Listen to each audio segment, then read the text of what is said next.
He has the latest sports news, expert analysis, award-winning commentary, and a pocket full of cabbage. Can you give us an indication why? Just in case there's a sauerkraut emergency. Let's get back to the Connor Happer Show on 1620 The Zone. 6 weeks from tonight. Get ready. Yes, Nebraska does open their season in Kansas City against the Cincinnati Bearcats, but that is the second biggest game of the night. That's right. It's Matt McMaster's first Big Red overreaction. That's true, too. But no, I'm referring to a team that does not know that they're playing in the biggest game that they'll ever have yet. So how could they be prepared? It's, of course, our friends at the Platte City QT. Now, I did a tweet this morning to mark this in time, say 6 weeks from tonight. The Platte City QT will meet its ultimate test. 60,000 plus Husker football fans will be stopping on their way back to Nebraska after midnight on a Thursday. May God bless the fine folks at Platte City QT. And a lot of times when a few people see your tweet, you learn some things, whether it be about yourself or about, whatever it might be. And I did in this case. Number one, I learned that a lot of people wanted to tell me that they're staying in town the next day for the Royals game. It's Nebraska Day. Yes, it's Nebraska Day at the K. It's the Royals and Tigers. Everyone knows that. Although, according to Royals fans yesterday, they're all pissed off about trading Cam Devaney for some reason. That can't matter that much to you. Jeez. He was a great Omaha Storm chaser, but it's really an inconsequential trade. Mm-hmm. Okay. Just make sure that we're all clear on that. So people really wanted to tell me that they were that there was going to be a lot of quote unquote us that were staying in town for the Royals game tomorrow. And admittedly, in my tweet, I overshot it a lot. I know it's not going to be 60,000 people on the road after the game, but there will be a lot of cars. And so I just thought that I would mention that. Also, I needed a history lesson. So I followed up with that, and I said the last time the Nebraska football played a game in Kansas City, the Platte City QT did not exist. That would have been the 06 Big 12 championship game. And residents from around the area reached out, and they said, no, that's been a thing for a long time. In my memory, that thing just went up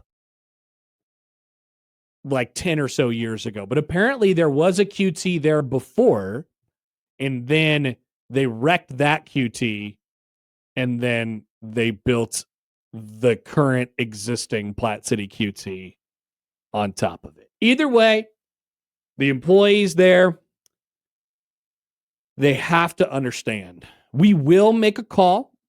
You'll be hearing it on this show at some point in the next 6 weeks. The plan was to call them the Monday of. That's right. Now, maybe that's short notice. Yeah, I mean, generally the businesses would make a schedule probably 10 to 14 days in advance, Okay. right? So do we call them 2 weeks ahead of time? Do we call them like August 1? I don't know. You know, it would be August 1. Second? The second's a Saturday.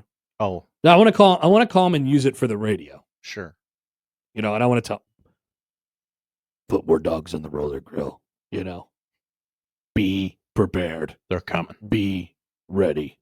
You know, and they think they're being threatened or something like that. They think that something really bad is going to happen on Thursday into Friday of the 28th and the 29th of August. But no, I mean, it's not bad. It's just a lot of business, and I just want them to be ready. And people are going to be, you know that high coming off of hopefully a college football game in which you won, but then you have a 3-hour drive going back home, and you got to fight traffic the entire time. I mean, there are going to be some people who drive back that night because they don't want to get or they can't. All the hotels are sold out in Kansas City or whatever it might be. We're going home. It's only 3 hours. Let's go home. I'll get home in the middle of the night. We have tomorrow off. But Frank, you've been hitting it hard in the parking lot before the game. Are you sure you're okay? The answer is yes. Pipe down back there. I got this. And you'll be guided by the lights of fellow Nebraskans That's right. on the very dark I-29 back to at least Highway 2 in Nebraska City before you split off to Lincoln or continue to travel north to Omaha. Quick trip 236, Connor. Yeah. But we're looking at 3+ from the stadium out of the parking lot. I mean, we're looking at probably 3.5+ out of the stadium, and people are going to need a pee time and gas before they fully get out of Kansas City. Little Diet Coke action, maybe a slice. So someone told me in the responses to this that this is one of the most like stopped at. I don't know where the stat came from. Maybe there was an article about it in some Platte City paper at some point. I'll go back and I'll look at the responses so I could hopefully find this one. But one of the most stopped at like places in the country, point blank, period. Let's see. Yeah, then there's like a McDonald's there. There's a Waffle House right there. There's a couple other restaurants as well. Yeah, so Zach, he said they tore down the original one and rebuilt a nice new one around 10 years ago. Remember the old one being there 30+ years ago? It was always our stop into and out of KC. I don't think anyone is alone in that. That's the reason why this is a bit. I do it every single time without fail. I go to Kansas City a lot. For lunch. Sometimes for lunch back in my younger days. Now just really for baseball games or to visit friends. And almost every single time without fail, I'm stopping at the Platte City QT to get gas and fill up and get some seeds or whatever before we hit that too. And it makes the drive a little bit shorter. You know what I'm talking about? Just breaks it up. Got to break it up a little bit. So, then other people were telling me about the other stops that they make on the road. Jeremy writes in, he says, you have to make a stop at the Trek Smart about 10 miles north of St. Joe on I-29. Not only is it a gas station, but it's also an antique mall. Picked up a 1980 World Series program there for $5. Hello. It's pretty good. And then Mound City, obviously, came up as well. But someone was like, yeah, this is one of the more stopped at places of the country, and we have to warn them. They must be ready. That is 6 weeks from tonight. This is a service. There's no other, Sipple ain't calling any gas stations to get a little extra egg rolls on the roller grill for you or something, That's right. He would never. John emails in. Hi, John. QT, wait, they still make Slice? Oh, that's funny. I don't think they make Slice the Pop anymore. Oh. But a Slice. You can get a slice of pizza. They have pizza. Question. Slice was awesome. Yeah. What was Slice? Do they still make Wasn't Slice just Sprite? Yes, Slice soda is back on the market. Yeah. I think Slice is back? That's what it says. It's a Pepsi product. Did you know that? And it's not Mountain Mist, whatever they call it now? It's a fruit-flavored soda. Starry. Yeah, that's right. Starry. Wow, that's a lot of flavors. Where can I get some Slice? Great question. You want a slice and a slice? Why don't they just have a website like a normal company? Slice.com? Slice store locator. Probably not available. Find Slice in store. Yeah, I'd love to find some Slice. Yeah. Is there a Slice across the street at the BP over here? Almost certainly not. No. They don't have Instacart. Don't recommend Instacart. No, I am not getting Slice delivered to I my can house. get it at Target. Whoa. 72nd and Dodge. Target has Slice. That's apparently closest. Whoa. Mike Stibbs writes in. Hi, Stibbs. Now, Stibbs he's a Coke man. He is a bit biased. Slice can go to hell. And then he says, I'll tell you where you can get a Sprite literally anywhere. People are commenting. They're like, I'm going to be there. I'm going to be up in that thing that night, and there's nothing anybody could do about it. I'm just saying, be prepared. I want you to prepare yourself, and I want the QT to prepare itself as well. These things need to be noted before we go down this path. Get an email here from, maybe it was a text. Yes, from the 402. Hi, 402. The Platte City Quick Trip is quite busy after Kansas City NASCAR races. No, it's definitely busy after the NASCAR race. Sure. busy after Royals games, but specifically on Sundays, busy after Chiefs games. I mean, it's basically the stop for everybody. And then Jeff follows up and he says, Hi, Jeff. it's the off season when we're talking about gas stations. I consider this to be This is a football topic. Yeah, I consider this to be a public service. Yeah, this is news you can use. This isn't. Yeah, we're on your side. I understand why you might think this is idle summer, let's kill the time chit chat. No, this is a service. It's like, obviously Mike McKnight is like the creme de la creme. Thank you, Mike. Thank you, Mike, for your years of service, Hall of Famer. And then it might be us. We report on the things that matter in our communities. That's right. Dave writes in. Hi, Dave. He says, I'm a Casey's in Mount City kind of guy. So I'm a Casey's in Mount City kind of guy on the way. Oh, okay. Not on the way back. The way back, I mean,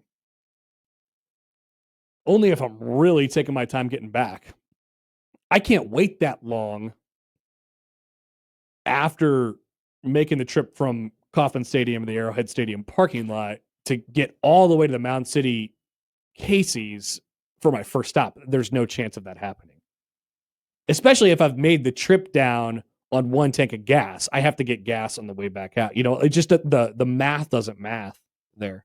It just doesn't really line up for me. So on the way down, absolutely. I'm all up in that Casey's in Mount City. They redid it a couple of years ago. Very nice, spacious. Love that. Ferdinand Magellan in our YouTube chat. An explorer. He needs some help looking for something. Why is there no QT in Lincoln? Does anyone know? That is a great question. But the Lincoln, they got U-stops. The Lincoln gas station is U-stop. Mm-hmm. Those are very nice. Is there a U-stop here? Do we have any? Do we have any? Not U-stops that I know of. Anywhere else? So I don't know what the story is with the Lincoln. Dave writes in. He said the Lincoln gas mafia. Is there actually a story behind that? We'd like to know it because we'd like to report on the stories that matter to you. Yeah. I don't know why. It seems like an obvious market to be in. Mm-hmm. When I lived in Maryville, Missouri for a year, there was no Taco Bell. And because King Taco didn't allow it. And I'm like, why isn't there a Taco Bell in this college town? It would make $1 billion. Turns out one of the members of the city council owned the Taco John's and said, damn, no. Damn. That's right. That is a power play. It is. Because he knew what was coming if he allowed it. Jeff says Casey's and U-Stop own Lincoln. And all the gas stations are owned by one guy. That's from Alex and Lincoln. Is that true? Is that true? Whoa. That's the Lincoln gas mafia? Dave with some facts here. Damn. So the Whitehead family. Oh, the Whitehead family. Unfortunate name. Big donors to Nebraska basketball, I believe, is widely believed to be the reason Lincoln gas is always 10 to 25 cents. It is. It's always more in Lincoln than it is in Omaha. Why? Did you know about this? No. That's a real thing. I always rationalize it to myself as like, I don't know, it's harder for the trucks to get there or something like that. Like I don't know. I just made something up in my head. And so when people, we'd have a conversation about it in the car, it's like, why is it always more expensive in Lincoln? I would just say that without knowing the answer to it. It turns out Lincoln Gas Mafia, Allegedly. Allegedly. J-Man, Tulsa King meets Lincoln Gas Station King. They're making more and more spinoffs to Tulsa King. Samuel L. Jackson's going to be in Nola King. Who would star as Lincoln Gas Station King? I don't know what the Whitehead family looks like, but I'd be interested to. I'd watch like a 2-part documentary on that. Ooh, no more than that though. We got to stop with these 3, 4, 5, 6-part documentaries. Great take. That's for sure. All right. Wow, it looks like Kevin from The Office. Well, we got a guy who looks like Kevin from The Office, who's an actor. He was the guy who played Kevin in The Office. Oh, okay. He's on all of the podcasts, and he plays in all of the celebrity golf tournaments. And he's always talking about that one time he was Kevin on The Office. Always. All right. maybe that's an investigative piece that we could look into. We do Would have love some to. time on our hands for the next 6 or so weeks. Quick timeout. Josh, have some observations, not takes. Observations. I want to be crystal clear. These are not takes. Nope. He's not in his car. I would never do a take. You hate takes. Observations from Creighton basketball practice yesterday. You can hit the honk button, but only Honk, honk. Okay. All right. After this on 1620 The Zone.